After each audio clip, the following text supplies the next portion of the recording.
Gempa bumi magnitudo 4,6 mengguncang Kabupaten Sukabumi, Jawa Barat pada Kamis 14 Desember 2023 pukul 6.35 waktu Indonesia Barat. Analisis data BMKG menyebutkan bahwa titik gempa berada di 6,76 lintang selatan, 106,53 bujur timur dengan kedalaman 5 km. Pusat gempa berlokasi di darat dengan jarak 25 km dari barat laut Kabupaten Sukabumi dengan kedalaman mencapai 5 km. Hal ini disampaikan oleh Daryono selaku Kepala Pusat Gempa Bumi dan Tsunami BMKG. Hasil monitoring BMKG, gempa ini diakibatkan oleh aktivitas sesar aktif di lempeng bumi dan merupakan jenis gempa bumi dangkal. Daryono menjelaskan, lokasi tersebut memang belakangan sering mengalami gempa bumi sejak tanggal 6 Desember 2023. Hingga hari ini, sudah ada 50 kali gempa di lokasi yang berdekatan dengan titik gempa Sukabumi pada Kamis 14 Desember 2023.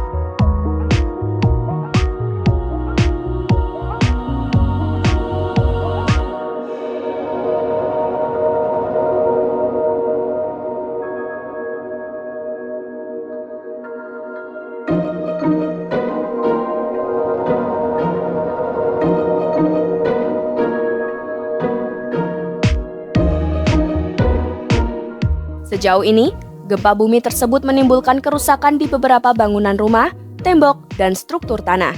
Siaran pers Puspadalo PB BPBD Provinsi Jawa Barat melaporkan total 65 rumah terdampak laporan kerusakan dalam pengecekan. Kendati demikian, adakah kaitan antara gempa bumi di Sukabumi dengan aktivitas Gunung Salak? Dari hasil kajian BMKG, wilayah yang terdampak gempa tersebut adalah zona gempa swarm yang diduga berkaitan dengan gunung api. Terkait hal itu, Daryono mengatakan bahwa PVMBG lebih berwenang untuk menjelaskan soal aktivitas vulkanik gunung. Namun, Daryono menjelaskan bahwa zona gempa swarm memang sering terjadi gempa bumi kecil dengan frekuensi tinggi. Meski begitu, Daryono menegaskan bahwa di zona gempa swarm tidak akan terjadi gempa besar yang menonjol. Daryono mengungkapkan bahwa gempa di zona gempa swarm memiliki magnitudo 5 sebagai kekuatan terbesarnya. Karena berpusat di darat dan di kedalaman sangat dangkal, gempa Sukabumi magnitudo 4,6 dapat merusak banyak bangunan.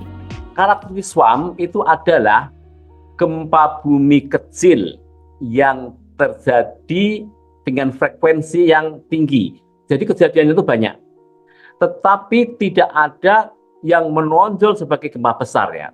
Nah, sehingga yang patut diwaspadai itu justru di sini adalah aktivitas dengan guncangan yang sering itu akan menyebabkan yang tadinya kerusakan ringan itu akan berubah status menjadi kerusakan berat karena guncangan-guncangan yang terjadi itu akan memperparah bangunan.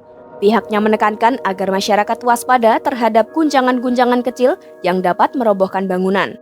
Untuk itu, Daryono mengimbau agar rumah-rumah di zona gempa dibangun dengan struktur yang kuat.